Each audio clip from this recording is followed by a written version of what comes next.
A very warm good morning to everyone. Welcome to day 59. In the previous session, we already discussed that what is the meaning of product method and how to calculate the value added method or product method through the help of farmer and baker example. Today, just add that product method. So there is a little bit explanation regarding for gross value added as well as the net value added. For the product method, for the 4 marks question or value added method, just add this example also. For example, they are saying that we are producing in the year, we are producing 100 rupees worth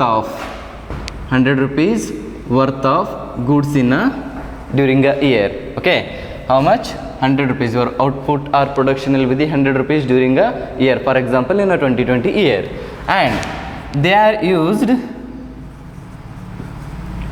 rupees 20 rupees of intermediate goods for that production.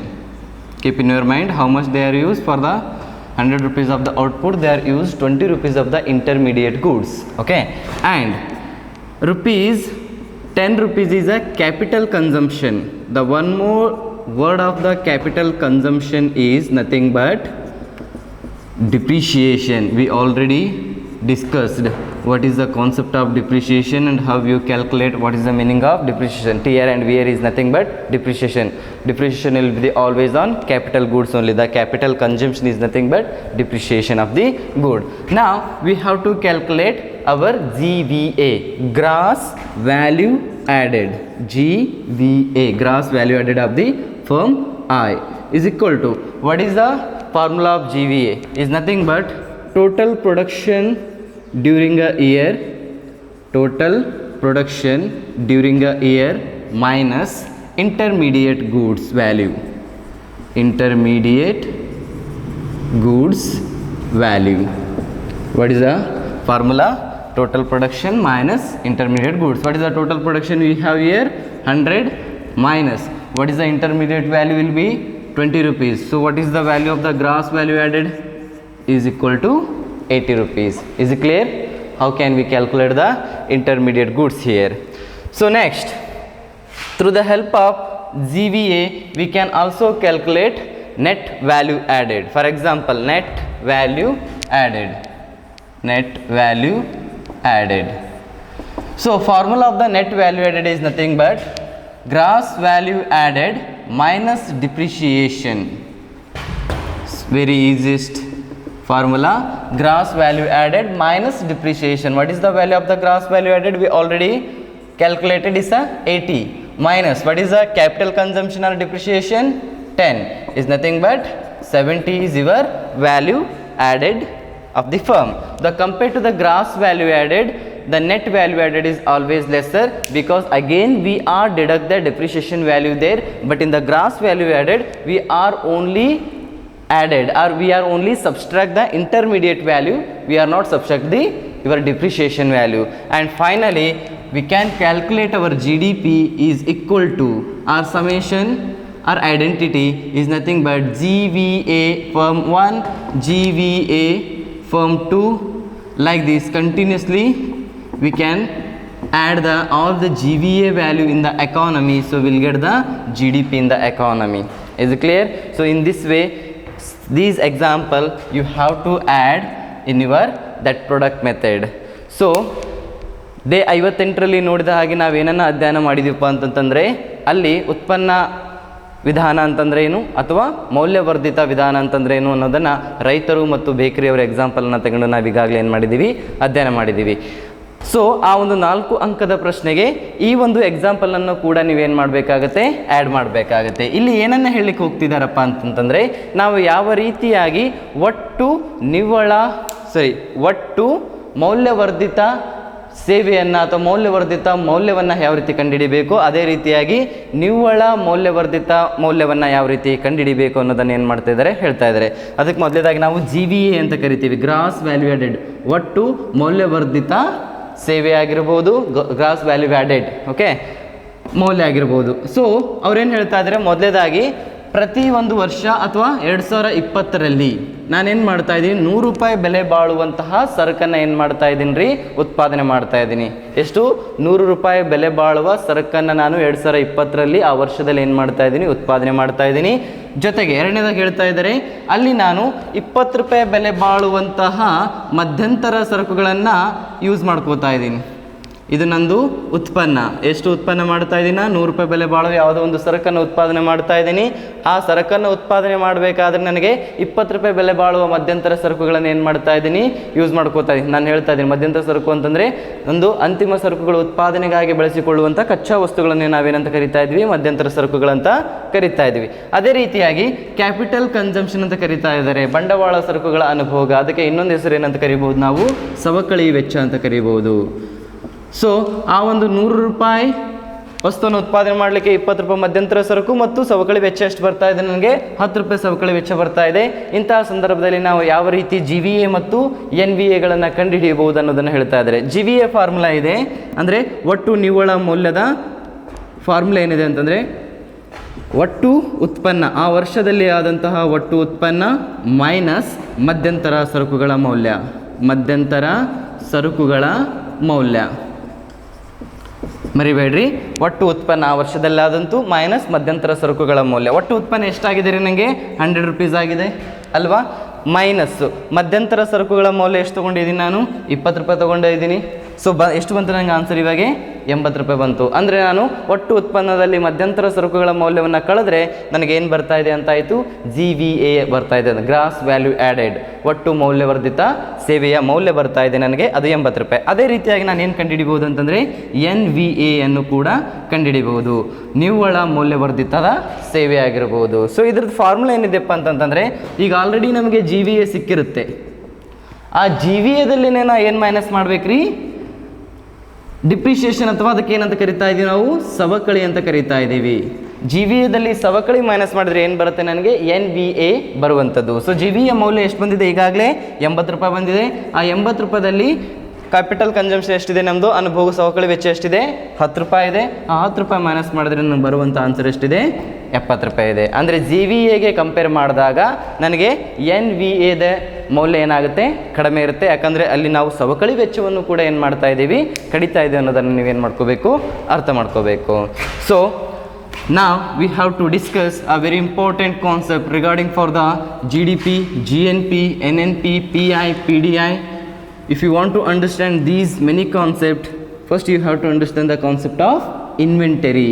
What is the meaning of inventory and what is the unplanned and planned inventory? How can we calculate the planned and unplanned inventory in an economy? Okay, so this is a very important 4 marks question. Every year they will ask, it may be a planned, it may be a unplanned. Okay, just come to the topic directly. What is the meaning of inventory?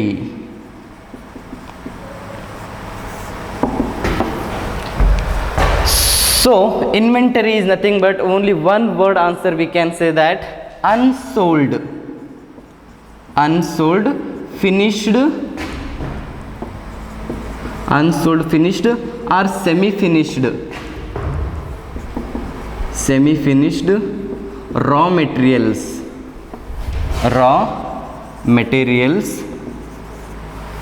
1 year to another year, 1 year to another year is called inventory. It's nothing but unsold finished good. For example, clearly understand, if you are producing during the 2020, you are producing 100 Puma jeans, you are producing 100 Puma jeans. When in 2020, in the month of January, you are producing 100 Puma jeans, but you are only able to sell how much, only 80 Puma jeans in that particular year. So how many left with you, 20 Puma jeans will be with you only. So this is called inventory, unsold finished goods, because Puma jeans is already finished goods and it's a final good, you are not able to sell in that particular year. So it will move to the 2021. That's why I mentioned here 1 year to another year is called as a inventory. Is it clear what is the meaning of inventory? So ಇಲ್ಲಿ ನಾವು inventory ಅಥವಾ ತಪಸೀಲು ಪಟ್ಟಿ ಅಂತ ಕರಿತಾ ಇದೀವಿ. ಅದಕ್ಕೆ ತಪಸೀಲು ಪಟ್ಟಿ ಅಂದರೆ ಏನಂತ ಹೇಳ್ತಾ ಇದ್ದಾರಪ್ಪ ಅಂತಂತಂದರೆ, ಕನ್ನಡದಲ್ಲಿ ಏನಂತ ಕರಿತಾ ಇದೀವಿ ನಾವು ತಪಸೀಲು ಪಟ್ಟಿ ಅಂತ ಕರಿತಾ ಇದ್ದೀವಿ. ತಪಸೀಲು ಪಟ್ಟಿ ಅಂದರೆ ಏನು ಹೇಳ್ತಾ ಇದ್ದಾರೆ ಅಂತಂದರೆ, ಮಾರಾಟ ಮಾಡಲು ಸಾಧ್ಯವಾಗದೆ ಉಳಿಯುವಂತಹ ಸರಕುಗಳು ಅಥವಾ ಕಚ್ಚಾ ಸರಕುಗಳನ್ನು ಏನಂತ ಕರೀಬಹುದಾಗಿದೆ ನಾನು ತಪಸೀಲು ಪಟ್ಟಿ. ಮಾರಾಟವಾಗದೆ ಉಳಿದ ಸರಕುಗಳು ಅಥವಾ ಕಚ್ಚಾ ವಸ್ತುಗಳನ್ನು ಏನಂತ ಕರೀಬಹುದಾಗಿದೆ ನಾನು ತಪಸೀಲು ಪಟ್ಟಿ. ಬಟ್ ಇಲ್ಲೊಂದು ಆ್ಯಡ್ ಮಾಡ್ಕೊಳ್ರಿ, 1 ವರ್ಷದಿಂದ ಇನ್ನೊಂದು ವರ್ಷಕ್ಕೆ, ಒಂದು ಸೆಂಟೆನ್ಸು 1 ವರ್ಷದಿಂದ ಇನ್ನೊಂದು ವರ್ಷಕ್ಕೆ ಮಾರಾಟವಾಗದೇ ಉಳಿದ ಸರಕುಗಳು ಅಥವಾ ಕಚ್ಚಾ ವಸ್ತುಗಳನ್ನು ನಾನು ತಪಸೀಲು ಪಟ್ಟಿ ಅಂತ ಕರೀತಾ ಇದ್ದೀನಿ. ಈಗಾಗಲೇ ನಾನು ಇಂಗ್ಲೀಷ್ ಮೀಡಿಯಮ್ದವ್ರು ಎಕ್ಸಾಂಪಲ್ ಕೊಟ್ಟೆ. ಏನಪ್ಪ ಅಂತಂದರೆ, ನಾನು 2020 ಜನವರಿಯಲ್ಲಿ ಏನು ಮಾಡ್ತಾ ಇದ್ದೀನಿ, 100 ಪುಮಾ ಜೀನ್ಸ್ಗಳನ್ನು ಏನು ಮಾಡ್ತಾ ಇದ್ದೀನಿ, ಉತ್ಪಾದನೆ ಮಾಡ್ತಾ ಇದ್ದೀನಿ. ಬಟ್ ಆ ವರ್ಷದಲ್ಲಿ ನನ್ನಿಂದ ಕೇವಲ 80 ಪುಮಾ ಜೀನ್ಸ್ಗಳನ್ನು ಮಾತ್ರ ಮಾರಾಟ ಮಾಡಲು ಸಾಧ್ಯವಾಯಿತು. 20 ಪುಮಾ ಜೀನ್ಸ್ಗಳು ಹಾಗೇ ನನ್ನ ಹತ್ರ ಉಳ್ಕೊಂಡ್ಬಿಟ್ಟು, ಆ ನನ್ನ ಹತ್ರ ಉಳ್ಕೊಂಡಿದ್ದಂಥ 20 ಪುಮಾ ಜೀನ್ಸ್ಗಳಿಗೆ ನಾವೇನಂತ ಕರಿತಾ ಇದ್ದೀವಿ ರೀ, ತಪಸೀಲು ಪಟ್ಟಿ ಅಂತ ಕರಿತಾ ಇದ್ದೀವಿ. ಅರ್ಥ ಆಯ್ತಲ್ಲ? ತಪಸೀಲು ಪಟ್ಟಿ ಅಂತಂದ್ರೆ ಏನು, ಯಾವುದಕ್ಕೆ ನಾವು ತಪಸೀಲು ಪಟ್ಟಿ ಅಂತ ಕರಿತಾ ಇದ್ದೀವಿ, ಮತ್ತು ಅದು 1 ವರ್ಷದಿಂದ ಇನ್ನೊಂದು ವರ್ಷಕ್ಕೆ ಏನಾಗ್ತಾ ಇರುತ್ತೆ, ಆ 20 ಏನು ಉಳಿತಾ ಇದಾವಲ್ಲ ನನ್ನ ಹತ್ರ ಪುಮಾ ಜೀನ್ಸ್ಗಳು, ಅದು 2021ರಲ್ಲಿ ಪ್ರೊಡಕ್ಷನ್ ಆಗುತ್ತಲ್ಲ, ಅಲ್ಲಿ ನಾನು ಏನು ಮಾಡ್ತಾ ಇರ್ತೀನಿ, ಅದನ್ನು ಆ್ಯಡ್ ಮಾಡ್ತಾ ಇರ್ತೀನಿ. ಅದಕ್ಕೆ ನಾವೇನಂತ ಕರಿತಾ ಇದ್ದೀವಿ, ತಪಸೀಲು ಪಟ್ಟಿ ಅಂತ ಕರಿತಾ ಇದ್ದೀವಿ. Then so have to understand the inventory. Under the inventory we have the two terms. One is the term is a accumulate. So in Kannada we can translate that ಶೇಖರಣೆ. Then second term we have, that is the term decumulate. In Kannada we can call that kusita. Okay, so what is the term accumulate, what is the term decumulate? If you understand the accumulate as well as the decumulate, it's easy to understand the unplanned accumulation of inventory and unplanned accumulation of decumulation of inventory. Okay, the first one you have to understand, accumulate is nothing but, so in the always beginning of the year there is always some value of the inventory in the economy. It may be 100, it may be 50, it may be 1000, whatever it is, beginning of the year, maybe in the 2020 beginning of the year will be the January, right? In this January maybe we have 100 inventory, maybe it's unsold finished goods, maybe 100 Puma jeans we have. They are assumed that every beginning of the year we have some inventory. Okay, for example in 2020 we have the 100 Puma jeans with us. So compared to the beginning of the year, end of the year inventory value will be the increased. That concept is called as a accumulate. Compared to the beginning of the year inventory value, the end of the year the value of the inventory is increased, is called the accumulate. What they are saying, that compared to the beginning, the end of the year the inventory value is increased. Inventory value is increased when end of the year. End of the year compared to the beginning the year, end of the year the inventory value is increased. For example, how it will work? For example, 2020, keep in mind 2020. For example, how it will be the work? 2090. You people are produced 1000 jeans. 2090 you people are produced 1000 jeans and you are sell only 900 jeans. How many left? 100 jeans are left with you people. Then 1 year to next year, 2020 January. Okay, so you have already 100 jeans with you. So this is your beginning year of the inventory. This is the beginning year of the inventory. But in the 2020 December, this is the end of the inventory or end of the year. If your inventory value is increased 100 to maybe 200 or 500, this is called concept of your accumulation. compared to the beginning of the year, if end of the year the value of the inventory is increased 100 to 200 or 100 to 500 or 100 to 1000, whatever it is, that concept is called as a accumulation. Is it clear what is the meaning of accumulation? Though once you understand the accumulation, as the same way we have to understand the concept of decumulation. So here what will happen, compared to beginning year, end of the year the value of the inventory is increased, but here the dead opposite, compared to beginning of the year, the end of the year inventory value will be the less. There is more, here will be the less. For example, the same example in the 2020 in the January we have the 100 jeans with us, right? But end of the year, in the month of December, we have only 50 Puma jeans with us. Compared to the beginning year, end of the year, the value of the inventory will be the decreases. This concept is called as a decumulation. If the value of the inventory will be the increases in the end of the year, that is called the accumulation. ಇಲ್ಲಿ ಶೇಖರಣೆ ಮತ್ತು ಕುಸಿತ, ಯಾಕಂದರೆ ನನಗೆ ಮುಂದೆ ಬರುವಂತಹ ಯೋಜಿತವಲ್ಲದ ತಪ್ಪಸೀಲು ಪಟ್ಟಿಯ ಶೇಖರಣೆ ಆಗಿರ್ಬೋದು, ಯೋಜಿತವಲ್ಲದ ತಪ್ಪಸೀಲು ಪಟ್ಟಿಯ ಕುಸಿತ ಆಗಿರ್ಬೋದು, ಈ ಎರಡೂ ಪರಿಕಲ್ಪನೆಗಳು ನನಗೆ ಅರ್ಥ ಆಗಬೇಕಾದ್ರೆ ಶೇಖರಣೆ ಅಂತಂದ್ರೇನು, ಕುಸಿತ ಅಂದ್ರೇನು ಅಂತ ಹೇಳಿ ನನಗೇನಾಗಬೇಕು, ಅರ್ಥ ಆಗಬೇಕು. ಒಂದೇ ವರ್ಡಲ್ಲಿ ಹೇಳೋದಾದರೆ, ನನ್ನ ಪ್ರಾರಂಭಿಕ ಹಂತದಲ್ಲಿ ಇದ್ದಂತಹ ತಪ್ಪಸೀಲು ಪಟ್ಟಿಯ ಮೌಲ್ಯ ಯಾವುದು, ಮುಕ್ತಾಯದ ಹಂತದಲ್ಲಿ ಏನಾದರೂ ಹೆಚ್ಚಳವಾದರೆ ಅದನ್ನು ಏನಂತ ಕರಿಬಹುದಾಗಿದೆ, ನಾನು ಶೇಖರಣೆ ಅಂತ ಕರಿಬಹುದಾಗಿದೆ. ಸೊ ಯಾವಾಗಲೂ ನಮಗೆ 2020 ಜನವರಿಯಲ್ಲಿ ನನ್ನ ಹತ್ರ 100 ಪೂಮಾ ಜೀನ್ಸ್ಗಳು ಇದ್ವು, ಉಳ್ಕೊಂಡಿದ್ವು. ಅಂದರೆ ಅದನ್ನು ಮಾರಾಟ ಮಾಡಲು ಸಾಧ್ಯವಾಗಿರಲಿಲ್ಲ, 100 ಉಳ್ಕೊಂಡಿದ್ವು.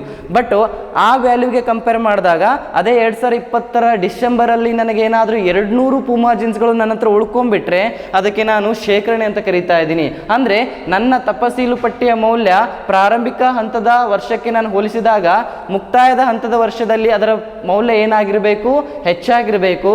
ಅದಕ್ಕೆ ಶೇಖರಣೆ ಅಂತ ಕರೀತಾ ಇದ್ದೀವಿ. ಕುಸಿತ ಅಂತಂದರೆ ಇದಕ್ಕೆ ವಿರುದ್ಧವಾಗಿ ಪ್ರಾರಂಭಿಕ ಹಂತದ ತಪಸೀಲ ಮೌಲ್ಯಕ್ಕೆ ಕಂಪೇರ್ ಮಾಡಿದಾಗ, ಹೋಲಿಕೆ ಮಾಡಿದಾಗ ಮುಕ್ತಾಯದ ವರ್ಷದಲ್ಲಿ ಏನಾಗಿರಬೇಕು, ತಪಸೀಲ ಪಟ್ಟಿಯ ಮೌಲ್ಯ ಕುಸಿತ ಆಗಿರಬೇಕು ಅಥವಾ ಕಡಿಮೆ ಆಗಿರಬೇಕು. ಇಲ್ಲಿ ಎಕ್ಸಾಂಪಲ್ ಕೊಟ್ಟಿದ್ದೀನಿ, ಕ್ಲಿಯರ್ ಆಗಿದೆ ನೋಡ್ರಿ, ಅರ್ಥ ಮಾಡ್ಕೊಳ್ರಿ. 2019ರಲ್ಲಿ 1000 ಪೂಮಾ ಜೀನ್ಸ್ಗಳನ್ನು ನಾನು ಏನು ಮಾಡ್ತಾ ಇದ್ದೀನಿ, ಉತ್ಪಾದನೆ ಮಾಡ್ತಾ ಇದ್ದೀನಿ. ಅದರಲ್ಲಿ 900 ಪೂಮಾ ಜೀನ್ಸ್ಗಳನ್ನು ನಾನು ಮಾರಾಟ ಮಾಡಿದೆ. ಹಾಗಿದ್ರೆ ನನ್ನ ಹತ್ರ ಉಳ್ಕೊಂಡಿರೋ ಪೂಮಾ ಜೀನ್ಸ್ಗಳು ಎಷ್ಟು, 100 ಪೂಮಾ ಜೀನ್ಸ್ಗಳು ನನ್ನ ಹತ್ರ ಉಳ್ಕೊಂಡು. ಆ 100 ಪೂಮಾ ಜೀನ್ಸ್ಗಳು ಎಲ್ಲಿ ಆ್ಯಡ್ ಆಗ್ತವೆ, 2020 ಉತ್ಪಾದನೆಯಲ್ಲಿ ಆ್ಯಡ್ ಆಗ್ತವೆ. 2020ರಲ್ಲಿ ಜಾನ್ವರಿಯಲ್ಲಿ ನನ್ನ ಹತ್ರ ಇದ್ದಂಥ ಪೂಮಾ ಜೀನ್ಸ್ಗಳು ಎಷ್ಟು, 100. ಇದ್ರ ಜೊತೆಗೆ ಮತ್ತೆ ನಾನು 1000-2000 ಪೂಮಾ ಜೀನ್ಸ್ಗಳನ್ನ ಪ್ರೊಡ್ಯೂಸ್ ಮಾಡಿ ಉತ್ಪಾದನೆ ಮಾಡಿ ಇದಕ್ಕೆ ಆ್ಯಡ್ ಮಾಡ್ತೀನಿ. ಸೊ ಬಟ್ ಅವ್ರು ಹೇಳ್ತಾರೆ 2020 ಪ್ರಾರಂಭಿಕ ಹಂತದಲ್ಲಿ ನನ್ನ ಹತ್ರ ಎಷ್ಟಿತ್ತು, ತಪಸೀಲ ಪಟ್ಟಿಯ ಮೌಲ್ಯ 100 ಇತ್ತು. ಬಟ್ 2020 ಡಿಸೆಂಬರ್ ವೇಳೆಗೆ ಅಂದರೆ ಮುಕ್ತಾಯದ ಹಂತದಲ್ಲಿ ತಪಸೀಲ ಪಟ್ಟಿಯ ಮೌಲ್ಯ 100ರಿಂದ ಏನಾದರೂ 200ಕ್ಕೆ ಹೋಯಿತು ಅಥವಾ 300ಕ್ಕೆ ಹೋಯಿತು ಅಂತಂದರೆ ಆ ಒಂದು ಪರಿಕಲ್ಪನೆಗೆ ಏನಂತ ಕರಿತಾ ಇದ್ದೀವಿ ನಾವು, ಶೇಖರಣೆ ಅಂತ ಕರಿತಾ ಇದ್ದೀವಿ. 100ರಿಂದ 200 ಅಂತಂದರೆ ಹೆಚ್ಚಾಯಿತು ಅಂತ ಅರ್ಥ ಅಲ್ಲ. ತಪಸೀಲ ಪಟ್ಟಿಯ ಮೌಲ್ಯ ಮುಕ್ತಾಯದ ವರ್ಷದಲ್ಲಿ ಏನಾಯಿದ್ರು ಅಥವಾ ಅಂತಿಮ ವರ್ಷದಲ್ಲಿ ಏನಾಯಿತು ಹೆಚ್ಚಳವಾಗ್ಬಿಟ್ರೆ ಅದಕ್ಕೆ ಶೇಖರಣೆ ಅಂತ ಕರೆದ್ವಿ. ಅದೇ ರೀತಿಯಾಗಿ ಕುಸಿತ ಅಂತಂತಂದರೆ ಅದಕ್ಕೆ ವಿರುದ್ಧವಾಗಿ ಅಲ್ಲಿ ತಪಸೀಲು ಪಟ್ಟಿಯ ಮೌಲ್ಯ ಏನಾಯಿತು, ಹೆಚ್ಚಳ ಆಯಿತು. ಇಲ್ಲಿ ತಪಸೀಲು ಪಟ್ಟಿಯ ಮೌಲ್ಯ ಏನಾಗಬೇಕು, ಕುಸಿತ ಆಗಬೇಕು. ಅಂದರೆ 2020 ಜಾನ್ವರಿಯಲ್ಲಿ ನನ್ನ ಹತ್ರ 100 ಪೂಮಾ ಜೀನ್ಸ್ಗಳು ಇದ್ದು, ಬಟ್ 2020 ಡಿಸೆಂಬರಲ್ಲಿ ನನ್ನ ಹತ್ರ ಕೇವಲ 50 ಪೂಮಾ ಜೀನ್ಸ್ಗಳು ಮಾತ್ರ ಉಳ್ಕೊಂಡ್ಬಿಡ್ತಾವೆ. ಇಲ್ಲಿ ತಪಸೀಲು ಪಟ್ಟಿಯ ಮೌಲ್ಯ ಏನಾಗ್ಬಿಡುತ್ತೆ, ಕಡಿಮೆ ಆಗಿಬಿಡುತ್ತೆ. ಅದಕ್ಕೆ ನಾವು ಕುಸಿತ ಅಂತ ಕರಿತೀವಿ. ಈ ಎರಡು ಪರಿಕಲ್ಪನೆಗಳ ಅರ್ಥ ಆದರೆ ಮಾತ್ರ ನಮಗೆ ಯೋಜಿತವಲ್ಲದ ಮತ್ತು ಯೋಜಿತವಲ್ಲದ ತಪಸೀಲು ಪಟ್ಟಿಯ ಶೇಖರಣೆ ಮತ್ತು ಕುಸಿತ ಅರ್ಥ ಆಗಲಿಕ್ಕೆ ಸಾಧ್ಯವಾಗುತ್ತೆ. ನಾವು comes to the direct concept. 4 ಅಂಕಕ್ಕೆ ನೀವು ಈ ಪ್ರಶ್ನೆಗಳನ್ನು ಕೇಳಿದಾಗ ಮೊದಲು ಇನ್ವೆಂಟರಿ ಅಂದರೆ ಏನಂತ ಬರೀಬೇಕು, ಆಮೇಲೆ ಅಕ್ಯುಮುಲೇಷನ್ ಅಂತಂದ್ರೇನು ಮತ್ತು ಡಿಕ್ಯುಮುಲೇಷನ್, ಶೇಖರಣೆ ಅಂತಂದ್ರೇನು, ಕುಸಿತ ಅಂದ್ರೇನು. If they ask for the 4 marks question, first you have to write what is the meaning of inventory with a small example, then go for directly what is the meaning of accumulation and what is the meaning of decumulation with a little bit example. Now we have to move for, we have the 4 types of accumulation of inventory. The first one is a unplanned accumulation of inventory, unplanned decumulation of inventory, planned accumulation of inventory, unplanned accumulation of inventory or planned accumulation of inventory. First we have to understand, either they will ask unplanned accumulation of inventory, unplanned decumulation of inventory for 4 marks question, other they have one more choice, planned accumulation of inventory or planned decumulation of inventory. Today's I will discuss only unplanned concept. Okay, the first one is a unplanned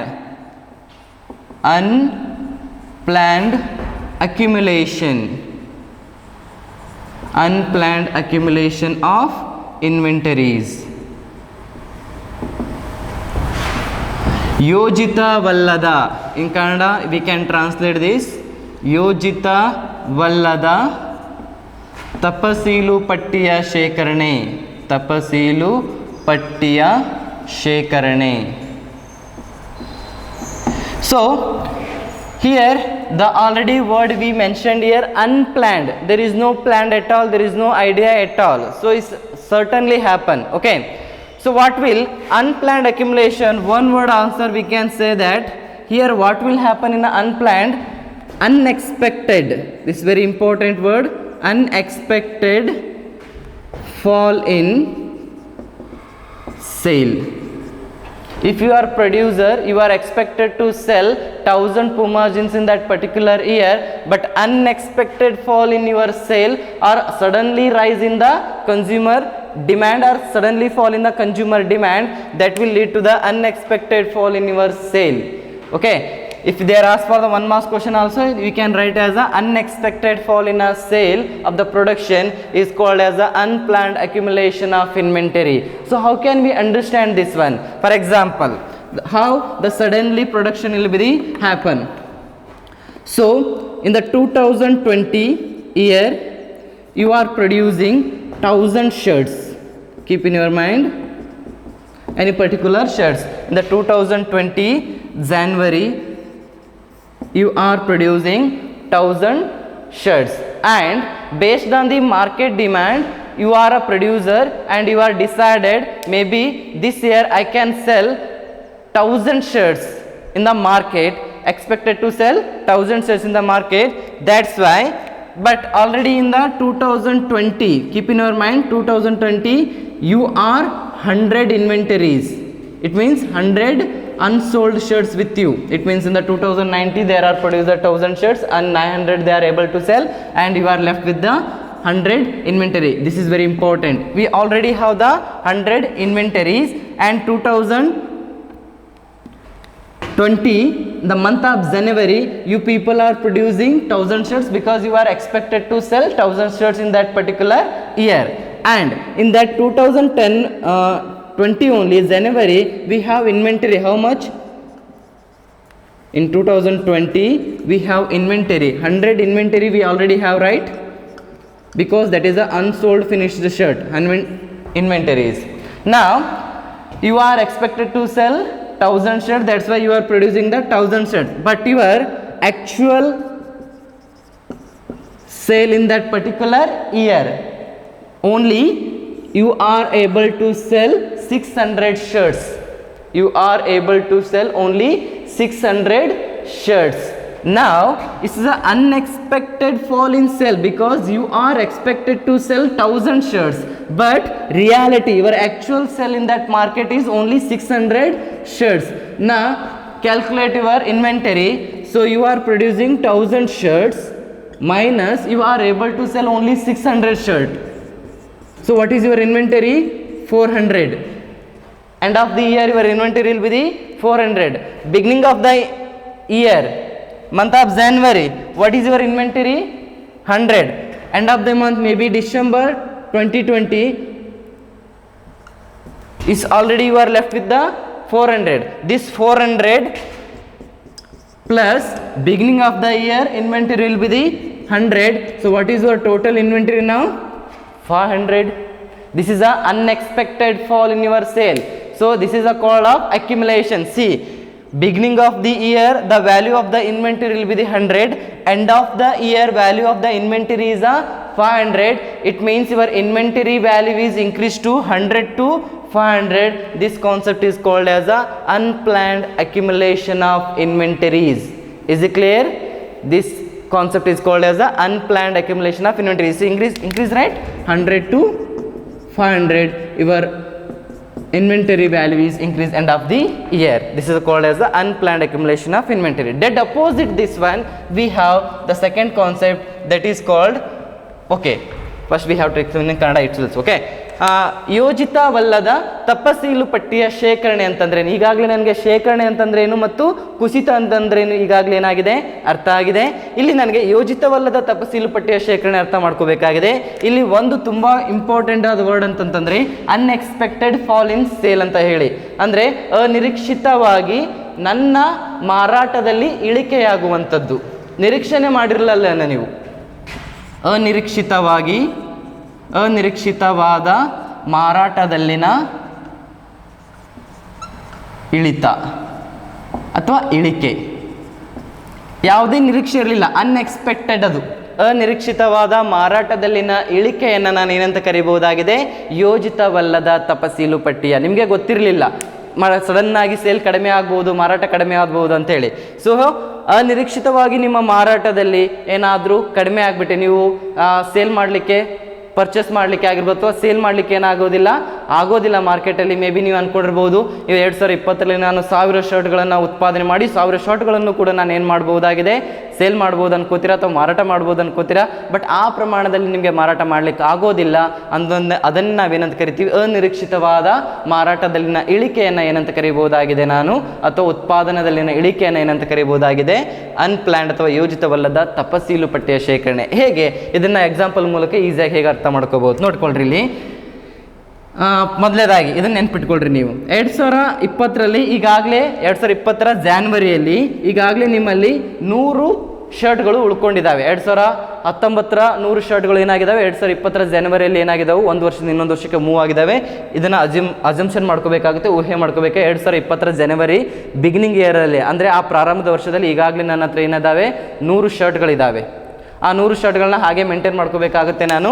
ಹಾಗಾಗಿ ಏನು ಮಾಡ್ತೀನಿ ನಾನು, ನಿಮಗೆ ಮಾರ್ಕೆಟಲ್ಲಿ demand ಜಾಸ್ತಿ ಆಗಿರುತ್ತೆ ನಿಮ್ಮ ಶರ್ಟ್ಗಳಿಗೆ. ಆವಾಗ ಅನ್ಕೋತೀರಾ ಈ ವರ್ಷ ನಾನು 1000 ಶರ್ಟ್ಗಳನ್ನು ಉತ್ಪಾದನೆ ಮಾಡೋಣ, ಆ 1000 ಶರ್ಟ್ಗಳನ್ನು ಕೂಡ ನಾವೇನು ಮಾಡಿಬಿಡೋಣ, ಮಾರಾಟ ಮಾಡಿಬಿಡೋಣ.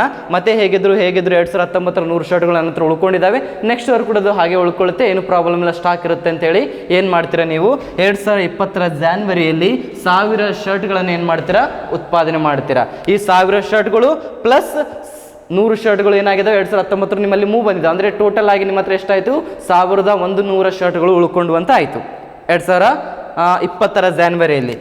ಮತ್ತು ಅದೇ ಜಾನ್ವರಿಯಲ್ಲಿ 100 ಇನ್ವೆಂಟರಿಗಳು, ಅಂದರೆ ಈಗಾಗಲೇ ನಿಮ್ಮ 2019ರಲ್ಲಿ ಉಳ್ಕೊಂಡಂತಹ 100 ಶರ್ಟ್ಗಳು ನಿಮ್ಮ ಹತ್ರ ಇದ್ದಾವೆ. ಟೋಟಲ್ ಆಗಿ ಎಷ್ಟಾಯಿತು ಅಂತ ಆಯಿತು, 1100 ಶರ್ಟ್ಗಳು ನಿಮ್ಮ ಹತ್ರ ಇವಾಗ ಜನವರಿಯಲ್ಲಿ ಇದ್ದಾವೆ ಅಂತ ಆಯಿತು. ಬಟ್ ಏನಾಗ್ಬಿಡುತ್ತೆ, ನೀವೇನು ಅಂದ್ಕೊಂಡಿದ್ರಿ, ಈ 1100 ಶರ್ಟ್ಗಳಲ್ಲಿ ಮಿನಿಮಮ್ ನಾನು 1000 ಶರ್ಟ್ಗಳನ್ನು ಮಾರಾಟ ಮಾಡ್ಬೋದು ಅನ್ನೋ ಕಾನ್ಫಿಡೆನ್ಸ್ ನಿಮ್ಮ ಹತ್ರ ಇತ್ತು. ಬಟ್ ಮಾರ್ಕೆಟಲ್ಲಿ ಆಟೋಮೆಟಿಕಲಿ ಯಾವುದೋ ಕಾರಣದಿಂದಾಗಿ, ಮೇ ಬಿ ಕೋವಿಡ್-19 ರೀಸನಿಂದಾಗಿ ಅಥವಾ ಇನ್ಯಾವುದೋ ಪೆಂಡಮಿಕ್ ಆಗಿ ಏನಾಗ್ಬಿಡುತ್ತೆ, ಡಿಮ್ಯಾಂಡ್ ಕಡಿಮೆ ಆಗಿಬಿಡುತ್ತೆ, ಜನರ ಹತ್ರ ದುಡ್ಡು ಕಡಿಮೆ ಆಗಿಬಿಡುತ್ತೆ. ನೀವೇನು ಮಾಡ್ತೀರಾ, ಆ ವರ್ಷದಲ್ಲಿ ಕೇವಲ ಮಾರಾಟವಾದ ಶರ್ಟ್ಗಳು ಎಷ್ಟಪ್ಪ ಅಂತಂದರೆ, ಮಾರಾಟ ಮಾಡಲು ಸಾಧ್ಯವಾದ ಶರ್ಟ್ಗಳು ಕೇವಲ 600 ಶರ್ಟ್ಗಳನ್ನು ಮಾತ್ರ ಮಾರಾಟ ಮಾಡ್ತೀರಾ. ನಿಮ್ಮ ಎಕ್ಸ್ಪೆಕ್ಟೇಷನ್ಸ್ ಎಷ್ಟಿತ್ತು ರೀ, 1000 ಶರ್ಟ್ಗಳನ್ನು ನಾನು ಏನು ಮಾಡ್ಬೋದು, ಮಾರಾಟ ಮಾಡ್ಬೋದು. 1000 ಶರ್ಟ್ಗಳನ್ನು ನೀವು ಮಾರಾಟ ಮಾಡಿದರೆ 1100ರಲ್ಲಿ 1000 ಹೋದರೆ ಮತ್ತು 100 ಶರ್ಟ್ಗಳು ಹಾಗೆ ಉಳಿತಿತ್ತು. ಅದು 2021ರ ಪ್ರೊಡಕ್ಷನಲ್ಲಿ ಆ್ಯಡ್ ಆಗ್ತಾ ಇತ್ತು. ಬಟ್ ಇವಾಗ ಏನಾಗ್ಬಿಡ್ತು, 1000 ಶರ್ಟ್ಗಳನ್ನು ಉತ್ಪಾದನೆ ಮಾಡಿದ್ರಿ, 1000ನ್ನ ನೀವು ಏನು ಮಾಡ್ತಿದ್ರಿ, ಅದನ್ನು ಸೇಲ್ ಮಾಡ್ಬೋದು ಅಂತ ಅಂದ್ಕೊಂಡಿದ್ರಿ. ಇವಾಗ ಕೇವಲ 600 ಶರ್ಟ್ಗಳನ್ನು ಮಾತ್ರ ನೀವೇನು ಮಾಡ್ತಾ ಇದ್ದೀರಾ, ಸೇಲ್ ಮಾಡಿದ್ರಿ. ಅಂದರೆ ಇವಾಗ ಏನಾಯಿತು, ನಿಮ್ಮ ಎಕ್ಸ್ಪೆಕ್ಟೇಷನ್ಸ್ ಏನಾಗ್ಬಿಡ್ತು, ಕಡಿಮೆ ಆಗಿಬಿಡ್ತು. ಅಂದರೆ ಅನಿರೀಕ್ಷಿತವಾದ ಮಾರಾಟದಲ್ಲಿ ಇಳಿಕೆ, ನಿರೀಕ್ಷಣೆ ಮಾಡಿರಲಿಲ್ಲ ನೀವು, ಮಾರಾಟದಲ್ಲಿ ಇಳಿಕೆ ಆಗಿಬಿಡ್ತು. ಅವಾಗೆ ಇವಾಗ ಕ್ಯಾಲ್ಕುಲೇಟ್ ಮಾಡೋಣ, 1000 ಉತ್ಪಾದನೆ ಮಾಡಿದ್ರಿ, ಅದರಲ್ಲಿ 600ನ್ನು ಮಾತ್ರ ನೀವೇನು ಮಾಡಿದ್ದೀರಾ, ಸೇಲ್ ಮಾಡಿದ್ದೀರಾ ಅಥವಾ ಮಾರಾಟ ಮಾಡಿದ್ದೀರಾ. ಎಷ್ಟು ಉಳ್ಕೋತಿ ನಿಮ್ಮ ಹತ್ರ ತಪಸೀಲು ಪಟ್ಟಿ, 400 ಉಳಿತು. ಯಾವಾಗಿದು, ಡಿಸೆಂಬರಲ್ಲಿ. ಬಟ್ ಈ 400 ಜೊತೆಗೆ ಮತ್ತು 100 ಮೊದಲೇ ಉಳ್ಕೊಂಡಿದ್ದು ನಮಗೆ ಜನವರಿಯಲ್ಲಿ ಇನ್ವೆಂಟರಿಗಳು, ತಪಸೀಲು ಪಟ್ಟಿ. ಆ 400 ಪ್ಲಸ್ ಮೊದಲು ಉಳ್ಕೊಂಡ 100 ಶರ್ಟ್ಗಳು ಎಷ್ಟಾಯಿತು, ಟೋಟಲ್ ಆಗಿ 500 ಶರ್ಟ್ಗಳು ನನ್ನ ಹತ್ರ ಏನಾಯಿತು, ಉಳ್ಕೊಂಡ್ಬಿಟ್ವು. ಇದಕ್ಕೆ ನಾನು ಶೇಖರಣೆ ಅಂತ ಯಾಕೆ ಕರಿತೀನಿ ನೋಡ್ರಿ. ಆ ಪ್ರಾರಂಭಕ ವರ್ಷದಲ್ಲಿ ಜಾನ್ವರಿಯಲ್ಲಿ ನನ್ನಲ್ಲಿ ಇದ್ದಂಥ ತಪಶೀಲು ಪಟ್ಟಿಯ ಮೌಲ್ಯ ಎಷ್ಟಿದೆ, 100 ಇದೆ. ಅದೇ ವರ್ಷದ ಮುಕ್ತಾಯದಲ್ಲಿ ಅಥವಾ ಅಂತ್ಯದಲ್ಲಿ ನನ್ನ ಹತ್ರ ಇರುವಂಥ ತಪಶೀಲು ಪಟ್ಟಿಯ ಮೌಲ್ಯ ಎಷ್ಟು? 500. ಅಂದರೆ ತಪಶೀಲು ಪಟ್ಟಿಯ ಮೌಲ್ಯ ಏನಾಯ್ತು ಇಲ್ಲಿ 100ರಿಂದ 500ಕ್ಕೆ ಹೆಚ್ಚಳವಾಯಿತು. ಈ ಪರಿಕಲ್ಪನೆಯನ್ನು ನಾವು ಏನಂತ ಕರೆದ್ವಿ? ಆಗಲೇ ಶೇಖರಣೆ ಅಂತ ಕರೆದ್ವಿ. ಬಟ್ ಇಲ್ಲಿ ಏನಂತ ಕರೀತಾ ಇದ್ವಿ ನಾವು?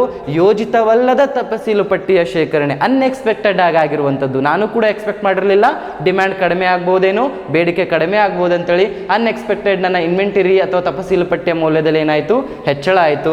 ಅದನ್ನು ನಾವು ಯೋಜಿತವಲ್ಲದ ತಪಶೀಲು ಪಟ್ಟಿಯ ಶೇಖರಣೆ ಅಂತ ಕರಿತೀವಿ. ಈಗ ಎರಡನೇದಾಗಿ ಬರುವಂಥದ್ದು ನಮಗೆ ಅನ್ಪ್ಲ್ಯಾನ್ಡ್ ಡಿಕ್ಯುಮುಲೇಷನ್. ಇದಕ್ಕೆ ವಿರುದ್ಧವಾಗಿರುವಂಥದ್ದು unplanned decumulation. Unplanned decumulation of inventories. So is is dead opposite to the ಯೋಜಿತವಲ್ಲದ ತಪಶೀಲು ಪಟ್ಟಿಯ ಕುಸಿತ. ಅದು ಶೇಖರಣೆ, ಇದೇನಾಗುತ್ತೆ? ಕುಸಿತ ಆಗುತ್ತೆ. So unplanned decumulation of inventory, there is a unplanned accumulation of inventory. Okay, in that situation is an unexpected fall in sale. But here unexpected, the same word, just will change the unexpected rise in sale. There is a fall in sale, but here is a rise in your sale. You are not expected, maybe demand will increases, you are not expected this much will be the sale in that particular year. That is a unexpected fall. This is a unexpected rise in your sale. So example, can you move for the example now? In the 2020 January you have 100 shares, that is the inventory because left with you in the 2019 years. Okay, that is the assumption. And you are expected this year I can sell 1000 shirts. Okay, this year I can sell 1000 shirts in the economy. That's why I will produce 1000 shirts. In the 2020 January you are produced 1000 shirts. You are produced 1000 shirts. In the 2000 January you are produced 1000 shirts. Okay, and you are expected to sell 1000 shirts in that particular year. But what will happen? Your actual sale or you are able to sell, you are expected to sell 1000 shirts, but your expected or actual sale will be the 1050 shirts. But you are produced only 1000 shirts. But you have 1000 plus 100, 1100 shirts you have, but you are expected to sell 1000 shirts. But because you have to kept this remaining or inventory for the 2021 also same amount, but you are expected to sell 1000 shirts, but in the market demand will be the 1050. Now calculate your inventory. So you have total 1000 plus 100, 1100 minus what is your sale? 1050. What is your inventory? 50. Compared to the beginning of the year, this is the December 2020. Compared to the beginning of the year of the inventory value, the end of the year value of the inventory is decreased 100 to 50. This is called as a decumulation, right? I told you, if the end of the year value of the inventory is less, that is called as a decumulation. Here also, beginning of the year the value of the inventory is 100, but end of the year value of the inventory is 50. It means the value of the inventory value is decreased 100 to the 50. That is called unplanned. We didn't plan, right? Unplanned decumulation of inventory. ಯೋಜಿತವಲ್ಲದ ತಪಶೀಲು ಪಟ್ಟಿಯ ಕುಸಿತ ಅಂತಂತಂದ್ರೆ ಅಲ್ಲಿ ಏನಾಗಿತ್ತು? ಯೋಜಿತವಲ್ಲದ ತಪಶೀಲು ಪಟ್ಟಿಯ ಶೇಖರಣೆಯಲ್ಲಿ ಅನಿರೀಕ್ಷಿತವಾದ ಮಾರಾಟದಲ್ಲಿನ ಇಳಿಕೆ. ಇಲ್ಲಿ ಅನಿರೀಕ್ಷಿತವಾದ ಮಾರಾಟದಲ್ಲಿನ ಏರಿಕೆ. ಅಲ್ಲಿ ಇಳಿಕೆ, ಇಲ್ಲಿ ಏರಿಕೆ. ಅನಿರೀಕ್ಷಿತವಾದ ಮಾರಾಟದಲ್ಲಿನ ಏರಿಕೆ. ನಿಮಗೆ ಗೊತ್ತಿರೋದಿಲ್ಲ, ಮೇ ಬಿ ಈ ಒಂದು ವರ್ಷದಲ್ಲಿ ಇಷ್ಟು ಏನಾಗ್ಬೋದು, ಮಾರಾಟವಾಗ್ಬೋದು ಅಂತ. ನೀವು ಅನ್ಕೋತೀರಾ 1000 ಶರ್ಟ್ಗಳು ಮಾರಾಟವಾಗ್ಬೋದೇನೋ ಅಂತ ಈ ವರ್ಷದಲ್ಲಿ, ಬಟ್ ಆ ವರ್ಷದಲ್ಲಿ 1500 ಶರ್ಟ್ಗಳು ಏನಾಗ್ಬಿಡ್ತವೆ, ಮಾರಾಟವಾಗ್ಬಿಡ್ತವೆ. ಅದು ಏನಾಗುತ್ತೆ, ಅನಿರೀಕ್ಷಿತವಾದ ಮಾರಾಟದಲ್ಲಿನ ಏರಿಕೆ. ಅದನ್ನೇನಂತ ಕರಿತೀವಿ ನಾವು, ಯೋಜಿತವಲ್ಲದ ತಪಸೀಲು ಪಟ್ಟಿಯ ಕುಸಿತ. ಅದನ್ನ ಒಂದು ಎಕ್ಸಾಂಪಲ್ ಮೂಲಕ ನೋಡೋದಾದ್ರೆ ಇಲ್ಲಿ ನೋಡ್ರಿ, ಈಗಾಗಲೇ ನಾನು ಇದನ್ನು ಊಹೆ ಮಾಡ್ಕೋಬೇಕಂತ ಹೇಳಿದ್ದೀನಿ. 2020 ಜನವರಿಯಲ್ಲಿ 100 ಶರ್ಟ್ಸ್ಗಳು ಈಗಾಗಲೇ ನಿಮ್ಮ ಹತ್ರ ಉಳ್ಕೊಂಡ್ಬಿಟ್ಟಿರುತ್ತೆ. ಯಾಕಂದ್ರೆ 2019ರಲ್ಲಿ ಅವು ಉಳ್ಕೊಂಡಿರುವಂಥದ್ದು, ಅದೇ 2020ರಲ್ಲಿ ಏನಾಗುತ್ತೆ, ಮೂವ್ ಆಗುತ್ತೆ. ಅದು ಆಲ್ರೆಡಿ ನಿಮ್ಮ ಹತ್ರ 100 ಶರ್ಟ್ಗಳಿದ್ದಾವೆ. ನೀವು ಅನ್ಕೋತೀರಾ ಈ ವರ್ಷ ಮಾರ್ಕೆಟಲ್ಲಿ ಡಿಮ್ಯಾಂಡ್ ಚೆನ್ನಾಗಿದೆ, 1000 ಶರ್ಟ್ಗಳನ್ನು ಉತ್ಪಾದನೆ ಮಾಡಿ 1000 ಶರ್ಟ್ಗಳನ್ನು ಕೂಡ ಮಾರಾಟ ಮಾಡಿಬಿಡೋಣ ಅಂತ ಹೇಳಿ 1000 ಉತ್ಪಾದನೆ ಮಾಡೋಣ, 1000 ಮಾರಾಟ ಮಾಡೋಣ. ಹಾಗಾಗಿ ಈ 100 ಹಾಗೆ ಏನಾಗ್ಬಿಡುತ್ತೆ, ಉಳ್ಕೊಂಡ್ಬಿಡುತ್ತೆ. ಮತ್ತೆ ಅದು 2021ರ ಏನಾಗುತ್ತೆ, ಸ್ಟಾಕ್ ಆಗಿ ಉಳ್ಕೊಂಡ್ಬಿಡುತ್ತೆ. ಏನು ಮಾಡ್ತೀರಾ, ಆ ರೀತಿ ಥಿಂಕ್ ಮಾಡಿ 2020ರ ಜನವರಿಯಲ್ಲಿ ಏನು ಮಾಡ್ತೀರಾ, 1000 ಶರ್ಟ್ಗಳನ್ನು ಏನು ಮಾಡ್ತೀರಾ, ನೀವು ಉತ್ಪಾದನೆ ಮಾಡ್ತೀರಾ. ನಿಮ್ಮ ಎಕ್ಸ್ಪೆಕ್ಟೇಷನ್ಸ್ ಎಷ್ಟಿದೆ, 1000 ಶರ್ಟ್ಗಳನ್ನು ಮಾರಾಟ ಮಾಡಬಹುದು ಅಂತೇಳಿ. ಬಟ್ ಆ ಒಂದು ವರ್ಷದಲ್ಲಿ ಮಾರಾಟ ಎಷ್ಟಾಗ್ಬಿಡುತ್ತೆ, ಮಾರಾಟವಾದ ಶರ್ಟ್ಗಳು ಎಷ್ಟಪ್ಪ ಅಂತಂದರೆ 1050 ಶರ್ಟ್ಗಳು ಮಾರಾಟ ಆಗಿಬಿಡ್ತವೆ. ಬಟ್ ನೀವು ಎಷ್ಟು ಉತ್ಪಾದನೆ ಮಾಡಿದ್ರಿ, 1000 ಶರ್ಟ್ಗಳು ಅಷ್ಟೇ ಉತ್ಪಾದನೆ ಮಾಡಿದ್ರಿ. ಯಾಕಂದರೆ ನಿಮ್ಮ ಎಕ್ಸ್ಪೆಕ್ಟೇಷನ್ ಎಷ್ಟಿದ್ದು 1000 ಮಾರ್ಬೋದು ಅಂತೇಳಿ. ಬಟ್ ಡಿಮ್ಯಾಂಡ್ ಜಾಸ್ತಿ ಆಗಿಬಿಟ್ಟಿರುತ್ತೆ. ಹಾಗಾಗಿ ಏನಾಗ್ಬಿಡುತ್ತೆ, ನಿಮ್ಮ ಒಂದು ಮಾರಾಟದಲ್ಲಿ ಏರಿಕೆ ಆಗಿಬಿಡುತ್ತೆ. 1050 ಶರ್ಟ್ಗಳು ಉತ್ಪಾದನೆ ಮಾಡಿಬಿಡ್ತೀರಿ. ಹಾಗಾಗಿ ಈ 1000 + 100 ಎಷ್ಟಾಯಿತು, 1100 ಶರ್ಟ್ಗಳು ನಿಮ್ಮ ಹತ್ರ ಇದ್ದಾವೆ. ಆ ಒಂದು ಇನ್ವೆಂಟರಿ ಸೇರಿಸ್ಕೊಂಡು, ತಪಸೀಲು ಪಟ್ಟಿಯ ಸೇರಿಕೊಂಡು 1100 ಶರ್ಟ್ಗಳು ನಿಮ್ಮ ಹತ್ರ ಇದ್ದಾವೆ. ಮೈನಸ್ಸು ಏನು ಮಾಡ್ತೀರಾ, 1050 ಮೈನಸ್ ಮಾಡಿದ್ರಿ. 1100ರಲ್ಲಿ 1050 ಮೈನಸ್ ಮಾಡಿದರೆ ಎಷ್ಟು ಉಳಿತು, ನನಗೆ 50 ಉಳಿತು. ಇದು ಯಾವಾಗ, ಡಿಸೆಂಬರ್ 2020ರ ವೇಳೆಗೆ. ಜನವರಿ 2020ರ ವೇಳೆಗೆ ನನ್ನ ಹತ್ರ ಎಷ್ಟಿತ್ತು ತಪಸೀಲು ಪಟ್ಟಿಯ ಮೌಲ್ಯ, 100 ಇತ್ತು. ಬಟ್ ಡಿಸೆಂಬರ್ 2020ರ ವೇಳೆಗೆ ನನ್ನ ತಪಸೀಲು ಪಟ್ಟಿಯ ಮೌಲ್ಯ ಎಷ್ಟಿದೆ, 50 ಇದೆ.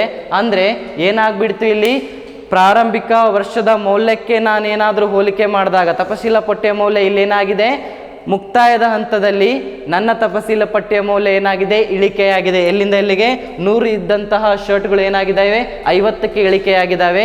ನನ್ನ ತಪಸೀಲ ಪಟ್ಟಿಯ ಮೌಲ್ಯ ಅಂತಿಮ ವರ್ಷದಲ್ಲಿ ಅಥವಾ ಆ ಮುಕ್ತಾಯದ ವರ್ಷದಲ್ಲಿ ಏನಾದರೂ ಮೌಲ್ಯ ಕಡಿಮೆ ಆಯಿತು ಅಂತಂದರೆ ಅದಕ್ಕೆ ಏನಂತ ಕರಿತಾ ಇದ್ವಿ ನಾವು, ಕುಸಿತ ಅಂತ ಕರಿತಾ ಇದ್ವಿ.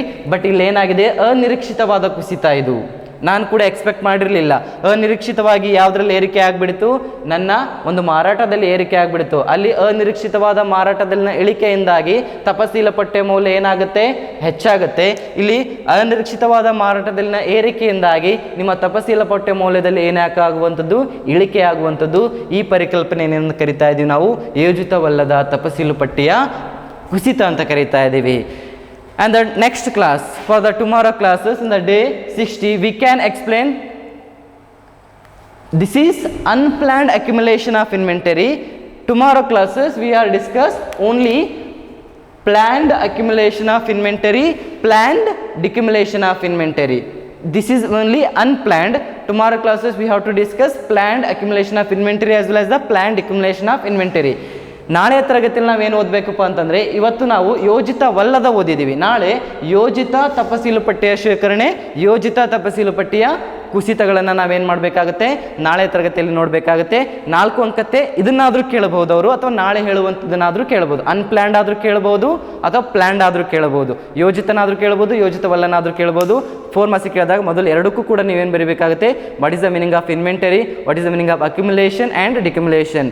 ಇಲ್ಲಿ ತಪಸೀಲು ಪಟ್ಟಿ ಅಂತಂದ್ರೇನು, ಶೇಖರಣೆ ಅಂದ್ರೇನು, ಕುಸಿತ ಅಂದ್ರೆ ಬರೋದು. ಅನ್ಪ್ಲ್ಯಾಂಡ್ ಕೇಳಿದ್ರೆ ಅನ್ಪ್ಲ್ಯಾಂಡ್ ಮಾಡಿರಿ, ಪ್ಲ್ಯಾಂಡ್ ಕೇಳಿದ್ರೆ ಪ್ಲ್ಯಾಂಡನ್ನು ಬರೆಯೋಣ. ನಾಳೆ ನಾವೇನು ಮಾಡೋಣ, ಪ್ಲ್ಯಾಂಡ್ ಅಕ್ಯುಮುಲೇಷನ್ ಆರ್ ಡಿಕ್ಯುಮುಲೇಷನ್ ಬಗ್ಗೆ ಏನು ಮಾಡೋಣ, ಡಿಸ್ಕಸ್ ಮಾಡೋಣ. ಧನ್ಯವಾದಗಳು. Thank you one and all.